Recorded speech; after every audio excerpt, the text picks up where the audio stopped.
naman tayo. Siya kahapon eh. Van. Para sa balik samahan. Wow.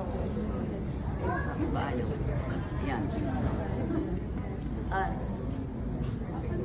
Okay na. 1, 2, 3. Thank you. Dito po. 1, 2, 3. One more.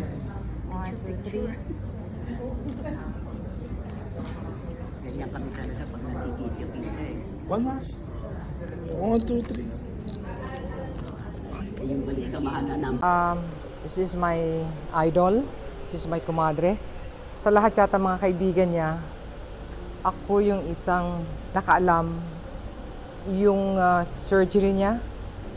Tapos, hindi ako makapaniwala na nawala siya kagabi. And we're so proud of her. Especially po ako dahil na-witness ko po kung paano siya nawala. Nung nakasama namin siya, nakatrabaho namin siya sa Padre de Familia. Mula nun kasi yung relationship nagdire-diretso eh. Naging magkaibigan kami, constant yung communication, nagbabalitaan kami pag nakikita kami sa mga awards night. Sobra kami nagpapasalamat sa kanya, sa iniambag niya sa industriya natin. Siguro kung gaano rin kami kalungkot, ganoon din kalungkot ang mga fans.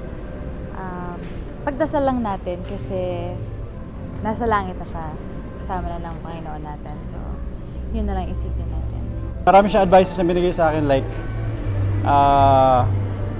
yung pag-arte talagang kailangan galing sa puso, ganun. And then be natural, be yourself.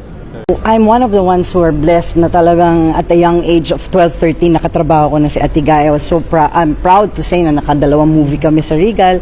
And with that naging way yon para maging mag-friends kami ni Lot all our lives, no? We've been friends for 35, 40 years.